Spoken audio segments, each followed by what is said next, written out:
it's well worth refreshing our minds on how to do it. So it will be the usual type of lesson. Just I'll quickly remind you of what's going on. And then there's a Dr. Frost worksheet with a few questions on it on this topic. And then, as always, try and get those done over this hour. And then I'm on hand to help you if you get stuck. So what is an interior and an exterior angle? And then what are the two rules that we have to learn? So the interior angle is always the one inside the shape. So that's that one there in purple, which I'm just going to call I for interior. Okay, now when you go and extend the side of the shape in a straight line, so notice how that red line is just coming out horizontally, right? It's just an extension of the line of the shape. That's what generates the exterior angle. So that angle there I'm going to call E, that is the exterior angle. Thank you.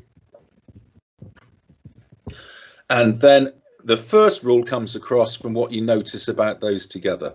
Okay, you can see that those are forming a straight line. That interior angle plus the exterior angle form a straight line. So rule number one that you must remember is that an interior plus an exterior always equals 180 degrees.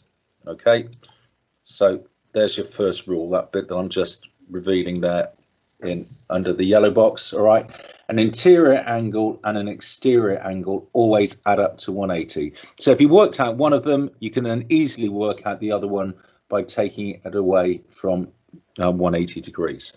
Now the other rule is all to do with the exterior angles. So when we move on to this slide, you'll see that on the right hand side I've got a regular hexagon and I've extended all of those lines just coming out from it.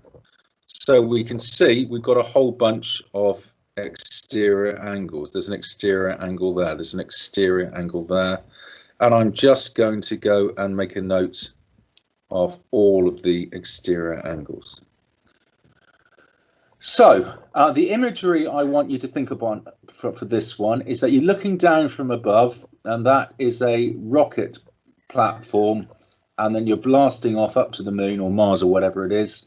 And when you look back down from afar, that hexagon has really just become a dot in the distance, but you can still see all of those exterior lines coming off it. So that yellow line at the top is still creating that exterior angle. And this is, I'm just writing on the left here. So there's the exterior angle between the red and the green. There's the exterior angle between the green and the purple, and so on. So we can see we've got a whole bunch of exterior angles there. And then again, how can we relate all of those exterior angles to our knowledge of angles? Well, we can see that they're forming a circle. Okay, these are all the angles about a point. Now, what do all the angles about a point total? They total 360 degrees. So we can go and say that the total of the exterior angles always adds up to 360 degrees. Okay, all the exterior angles together add up to 360 degrees. Okay, so rule number one, interior plus exterior equals 180. Rule number two, the exterior angles always add up to 360. And we've got to use the combination of those two rules to just work everything out for these regular shapes. So let's just have a think about this particular six-sided shape. Okay, so it's a six-sided regular hexagon. So we know the exterior angles always add up to 360. Okay, they always add up to 360. So how much is each exterior angle going to be? Well, they're 360 in total, and there are 6 of them. So what must each exterior angle be? You're going to do 360 divided by 6 to give you 60 degrees. So each exterior angle must be 60 degrees. Okay, so just going over that again, exterior angles add up to 360. If it's six-sided shape, it's got 6 exterior angles. So you've got to spread the 360 degrees across the 6 of them. 360 divided by 6 is 60.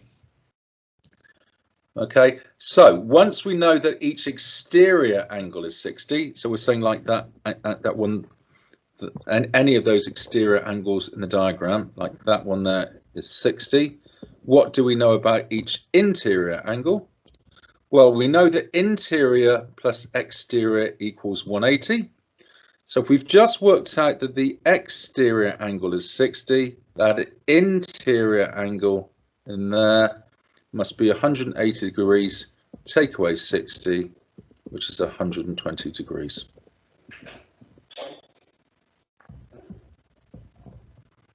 Okay, there's a little bit of a lag here, so let me just repeat what I've just said.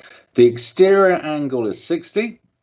So how do we work out the interior angle? We do 180, take away the 60, and that tells us that the interior angle is 120 degrees. Right, one final example before I let you loose. So imagine we've got a 10-sided regular shape. So I'm just going to wait for the slide to come on through. There we go. We've got a 10-sided regular shape. Regular means all the sides are the same, all the angles are the same. Now we know our rule number 2 was exterior angles always add up to 360. So what's going to be under that first yellow box? What is going to be the size of each exterior angle? There are 360 in total. We've got 10 exterior angles. So each of those exterior angles is going to be 360 divided by 10, which is 36. Okay, 360 divided by 10 gives us 36. And once we know what each exterior angle, we can then work out what each interior angle will be by taking it away from 180. So each interior angle is 180, take away 36, which is 144 degrees. So that's it, folks. Okay, if you could just get on with those questions now, that would be excellent.